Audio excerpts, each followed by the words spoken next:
आगे बढ़ते हुए एक और बड़ी खबर आप जानिए। वॉशिंगटन डीसी में आसिम मुनीर की भारी बेइज्जती हुई है। वॉशिंगटन डीसी में आसिम मुनीर का विरोध हुआ। पाकिस्तानी प्रवासियों ने मुनीर का विरोध यहां पर पहुंचकर किया है। सड़कों पर उतरकर आसिम मुनीर के खिलाफ नारेबाजी करते हुए लोग नजर आए। मुनीर को पाकिस्तानियों का कातिल भी कहा है। Shame on you! Mass murderer! Shame on you! Shame on you, mass murderer! Shame on you! Shame on you, mass murderer! Shame on you, mass murderer! Shame on you! Shame on you, mass murderer! Shame on you! Shame on you, mass murderer! Shame on you! Shame on you! Mass murderer! Shame on you! Shame on you, mass murderer! Shame on you! Washington DC के ठीक बाहर आसिम मुनीर का विरोध करते हुए इन लोगों की तस्वीरें आप देख रहे हैं। पाकिस्तानी प्रवासी हैं जो यहां पर पहुंचे थे। आसिम मुनीर को पाकिस्तानियों के कत्ल के तौर पर यहां सीधे तौर पर आरोपी बनाया गया, यानी कि लोग कह रहे हैं पाकिस्तानियों का कातिल आसिम मुनीर को। और यहां लोग तेज आवाज में नारेबाजी करते हुए नजर आए और एक तरीके से वॉशिंगटन डीसी में ये सीधे तौर पर आसिम मुनीर की भारी बेइज्जती से जुड़ी हुई तस्वीरें हैं। मेरे साथ में सीनियर कुलीग अजय जांडियाल जुड़ गए हैं इस खबर को लेकर ज्यादा अपडेट के साथ। अजय, अभी तक तो पाकिस्तान में ही भारी बेइज्जती की तस्वीरें सामने आती थी। वॉशिंगटन डीसी के ठीक बाहर लोग चिल्ला रहे हैं पाकिस्तानियों का कातिल, shame on you. Asim Munir की तो भारी बेइज्जती हो गई। देखिए, बिल्कुल रचना, जिस तरीके से ये हुआ है, ये किसी भी सेना प्रमुख के लिए बड़ी बात होती है। मैं कुछ शब्दों का ऐसा इस्तेमाल करूंगा, शायद वो लोगों को पसंद ना आए, मगर भारत में एक रिवाज है या कहेंगे एक ट्रेडिशन है।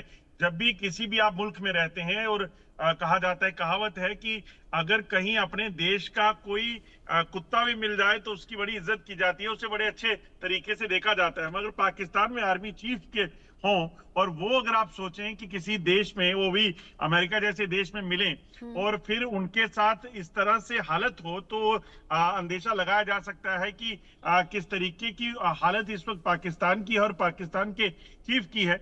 ये वही आसिम मुनीर हैं जो लगातार ये कह रहे हैं, क्लेम कर रहे हैं कि हमने भारत के खिलाफ ये किया, हमने वो किया, हमने पाकिस्तान ने ये जीत लिया।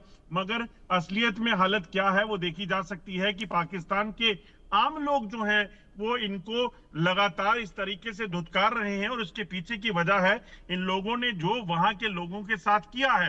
क्योंकि वहां पर लगातार बलूचिस्तान देखिए, वहां पर खैबर पख्तूनख्वा देखिए, वहां पर पाकिस्तान के कब्जे वाले कश्मीर को देखिए, तो तमाम लोग जो हैं वो इन्हीं अफसरों की, इन्हीं नेताओं की जो कुर्सियों पे बैठे हैं उनकी वजह से लाचार हैं। वही उन्हीं की वजह से इन लोगों ने अपने परिजनों को खोया है और इसीलिए ये धुतकारना जो है इनको वहां पे सड़कों पे सहनी पड़ी और आम लोगों के बीच में सहनी पड़ी।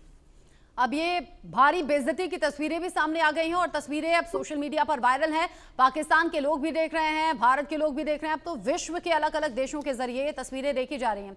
पाकिस्तान में जो हालात हैं वो किसी से छिपे नहीं। ऑपरेशन सिंदूर में जो पाकिस्तान को बड़ा नुकसान हुआ उसमें यही तो पाकिस्तानी फौज थी ना, यही आर्मी चीफ थे जिन्होंने अपनी पीठ थपथपाई, अपना प्रमोशन कराया, फील्ड मार्शल वो बन गए, लेकिन ना घर के ना घाट के पाकिस्तान में भी इज्जत नहीं पा पाए। और वॉशिंगटन डीसी के बाहर की जो तस्वीर हैं वो तो अब वैश्विक तौर पर देखी जा रही हैं। अजय, देखिए, बिल्कुल जिस तरीके से पाकिस्तान के आर्मी चीफ को फील्ड मार्शल बनाया गया था, एक फील्ड मार्शल को फील्ड मार्शल जब बनाया गया तो कहीं ना कहीं उन्हें लगा होगा, उनके परिवार को लगा होगा और एक संदेश दरअसल पाकिस्तान में ये देने की कोशिश की गई थी कि देखिए जो आसिम मुनीर है उन्होंने क्या काम किया है।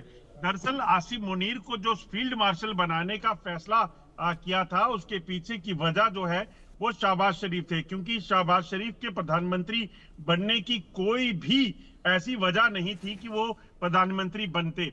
इमरान खान को जेल में डालकर, क्योंकि आसिम मुनीर को जो है वो इमरान खान को जेल में डालने के लिए जो है प्लान बनाने का उनका ही सारा काम था। क्योंकि आसिम मुनीर को इमरान खान ने जो है वो अपनी कुर्सी से उतारकर, जब वो आईएसआई चीफ हुआ करते थे तब उन्हें कुर्सी से उतारा था और उसके बाद शहबाज शरीफ कैसे प्राइम मिनिस्टर बने, क्योंकि नाम तो नवाज शरीफ का चल रहा था। इन्होंने ही जो बाकी गठबंधन की पार्टियां थी उन गठबंधन की पार्टियों के साथ डील किया और उन्होंने कहा कि आप नवाज शरीफ नहीं बल्कि शहबाज शरीफ का नाम जो है वो लाइए, वरना नवाज शरीफ के नाम पर हम इस गठबंधन के लिए तैयार नहीं हैं। और जब गठबंधन हुआ, उस गठबंधन के बाद, क्योंकि गठबंधन जब हो गया तो उसके बाद अब जो हो सकता था वो यही था कि आसिम मुनीर को आर्मी चीफ बनाने का फैसला जो है वो करना था सरकार को, और वो शहबाज शरीफ ने कर दिया। और अब जब शहबाज शरीफ बन गए आर्मी चीफ, तो फिर भारत के साथ जब जंग के हालात बने तो सब साफ हो गया कि वो कितने पानी में हैं और किस लिए इमरान खान ने आईएसआई की कुर्सी से, चीफ की कुर्सी से उनको उतारा था। तो ये सारी चीजें सब जग जाहिर हैं, मगर जब अपनी पीठ थपथपाने के बाद, फील्ड मार्शल बनने के बाद, जब सड़कों पर बेइज्जती होती है, जब सड़कों पर लोग धुतकारते हैं